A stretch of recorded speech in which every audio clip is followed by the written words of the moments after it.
কাপাসিয়া শীতলক্ষ্যা নদীর উপর নির্মিত ফকির মজনু শাহ সেতু পার্শ্ববর্তী অঞ্চলের যোগাযোগের অন্যতম প্রাণকেন্দ্র সেতুটি 2005 সালে 15 কোটি টাকা ব্যয়ে নির্মিত এই সেতু থেকে গত 2 দশকে টোল আদায় হয়েছে প্রায় 73 কোটি টাকা। নির্মাণ ব্যয়ের প্রায় 5 গুণ অর্থ ওঠার পরও বন্ধ হয়নি টোল আদায়। তো দীর্ঘ সময় পর্যন্ত জ্যামজটের কারণে দাঁড়ায় থাকতে হয়। এই ইজারের কারণে মানুষ সহজভাবে স্বাভাবিকভাবে যাতায়াত করতে পারে না। টাকা আমরা শুনেছি আরো কয়েক বছর আগে সব শেষ হয়ে গেছে, তারপরে এখনো কেন যে চাঁদা উঠানো হয় আমরা জানি না। আমাদের একটাই চাওয়া, এই সেতুর ইজারাকে বন্ধ করতে হবে, টোল আদায়কে বন্ধ করতে হবে।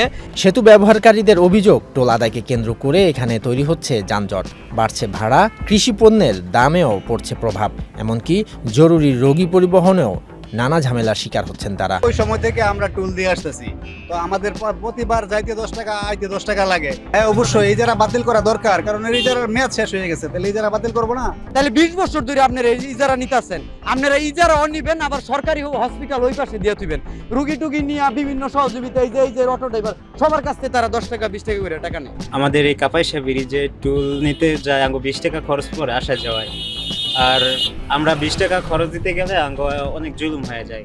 সম্প্রতি এই সমস্যা সমাধানে জাতীয় সংসদেও বিষয়টি উত্থাপন করেছেন স্থানীয় সংসদ সদস্য সালাউদ্দিন আইয়ুবী। কাপাসিয়ার একমাত্র ব্রিজ যেটি শীতলক্ষ্যা নদীর উপর প্রতিষ্ঠিত হয়েছিল, তৈরি হয়েছিল 2005 সালে, উদ্বোধন হয়েছিল তৎকালীন প্রধানমন্ত্রী বেগম খালেদা জিয়ার মাধ্যমে। সেই ব্রিজটি তখন থেকে টুলের আওতায় রয়েছে। এখন পর্যন্ত সরকারি কোষাগারে নির্মাণ ব্যয়ের প্রায় 4 গুণের বেশি টাকা জমা হওয়ার পরও এখন পর্যন্ত এই টুল চলমান আছে। এখন এই শীতলক্ষ্যা ব্রিজের টুল কাপাসিয়াবাসীর জন্য গলার কাটা হয়ে দাঁড়িয়েছে।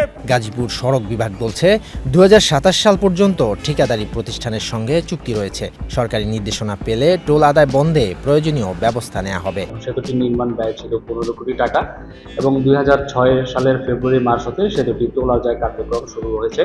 এখন পর্যন্ত সেতুটিতে অ্যারাউন্ড 73 কোটি টাকার মতো সরকারের রাজস্ব আদায় হয়েছে এবং বর্তমানে প্রতি বছর 4 কোটি টাকার কাছাকাছি সরকার রাজস্ব আদায় করে থাকে। লোকাল অফিসে এখন পর্যন্ত এরকম কোনো আবেদনের তথ্য আমার জানা নেই, তবে যদি কোনো আবেদন পড়ে স্বভাবতই আমি সেটা আমার ঊর্ধ্বতন কর্তৃপক্ষকে অবহিত করব।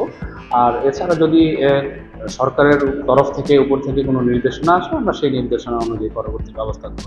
স্থানীয় সংসদ সদস্য বলছেন, গণমানুষের প্রত্যাশা অনুযায়ী সরকারের কাছে আনুষ্ঠানিকভাবে বিষয়টি তুলে ধরা হয়েছে, দ্রুতই টোল বন্ধ হবে বলে আশা প্রকাশ করছেন তিনি। সাধারণত নির্মাণ ব্যয় এবং তার সাথে কিছু সুদ যুক্ত হলেই এই ধরনের ব্রিজগুলো সেতু টুল মুক্ত, টুল ফ্রি সেতু হিসেবে ঘোষণা করা হয়।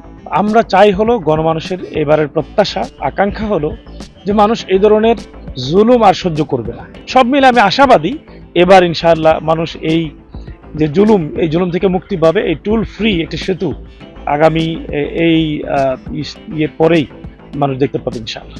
গত 5 আগস্টের গণঅভ্যুত্থানের পর কিছুদিন টোল আদায় বন্ধ থাকলেও পরে সরকার অনুমোদিত সাইনবোর্ড টানিয়ে আবার চালু করা হয় আদায়।